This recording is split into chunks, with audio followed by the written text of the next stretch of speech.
So the other day, I was tearing my hair out because I had a client that was about to close for my stairlift marketing agency. And it was a very big client, multiple locations across the country. We were going to run one location in order to start. And if it went well, then they were going to look at having us run 20, 30, potentially more locations. So it was a huge, huge deal. And I was pulling my hair out because this is what happened. We had a call with the owner of the business. The call went great. He decided he wanted to test our service. He signed a contract, sent it over, and then he connected us with his assistant manager, who's supposed to give us payment info. And the assistant manager got extremely skeptical. He started Googling our company on the internet, asked for liability insurance, federal tax information. Basically, he, I don't know, thought we were scammers or something like that, and started doing so much research. And all of a sudden, they started to get really hesitant, and they were like, we'll send you a check, but we won't pay by credit card. Like, we want to see some results before we pay you any money. All these just ridiculous terms that as a business we cannot accept. We have to do things our way. Now, it put me in a difficult position because this is a client that could have huge, huge value to the business. It could potentially bring in, over $100,000 a year in business just from this one client. And they were asking for things that were outside of our boundaries. We do not accept checks, just as a business thing. Too complicated, not dependable. We take people through our own onboarding process. We do not take people through whatever onboarding process they want to go through. They don't get to ask for all of our specific details, federal tax information, etc.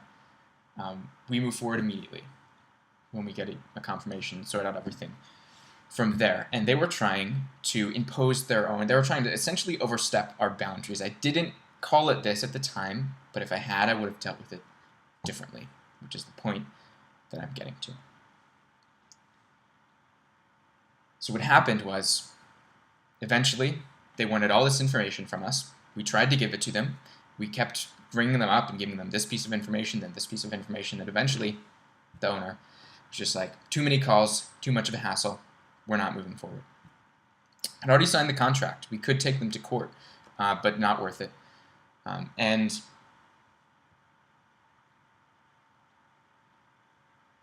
all of these calls were things that he had asked for. All the hassle that he was complaining about was something that he'd asked for. Very contradictory behavior. Very much a red flag when looking for a client or any relationship. And I evaluated this, and I realized as soon as we lost the client, I felt this breath of fresh air. And I examined why. The answer was that even if we'd moved forward, they were going to be a problem client. They had now pushed our boundaries. They knew that they had the ability to push our boundaries, and they would keep pushing them. That's what they had done the entire time. We'd actually given them a really good deal with like a sort of money-back guarantee if they didn't get results in the first 2 months, something we don't normally do. And that was the first concession, and they just kept pushing our boundaries as a company. And we kept giving in, and it ended up causing us to lose the deal. And the lesson from this was that setting boundaries up front hurts. It hurts. It causes you to turn away things that look like opportunity. If we had set boundaries up front, what would have happened is we would have had this big, potentially national client that would have moved forward if they just had, this guarantee that we offered them. But we would say, that's not something we do. You can move forward if you're fine with our standard terms, but we won't offer you a guarantee. That's not within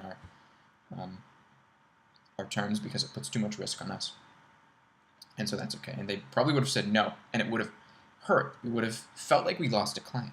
But on the back end, looking at all the hassle and headache that I went through, very much would have been a positive. So the lesson that I'm taking away from this is that setting boundaries up front is both painful and critically necessary in order to avoid people taking advantage of you. And they don't take advantage of you on purpose in most cases. They're not thinking, how can I get more of Ian's time? How can I get Ian to go back on what he said and step outside of his values and his boundaries? No, most people don't think that. What they think is, I can get a little bit more here, or it would be easier for me if I did this. And so they ask, and a lot of times you give in. Because not giving in could mean you lose them. They reject you or whatever the consequence is. But on the back end, if you let somebody step past your boundaries and don't enforce them, they will continue to do so. And as soon as you make one concession, you open yourself to further concessions. And the person typically will lose a little bit of respect on a subconscious level. It's inevitable. So the lesson I've taken away from this, after all this pulling my hair out, is that it's critically important to enforce strict, clear boundaries up front, no matter the cost. Because the cost is always greater on the back end if you don't enforce boundaries. I actually have another example of this that I think I'll give tomorrow because I'm over the 5-minute mark. But that's what happened. It happened yesterday. And it's a great learning experience. I mean, it was painful. But yeah, that was the lesson. Enforce boundaries. It'll hurt, but it'll hurt more if you don't.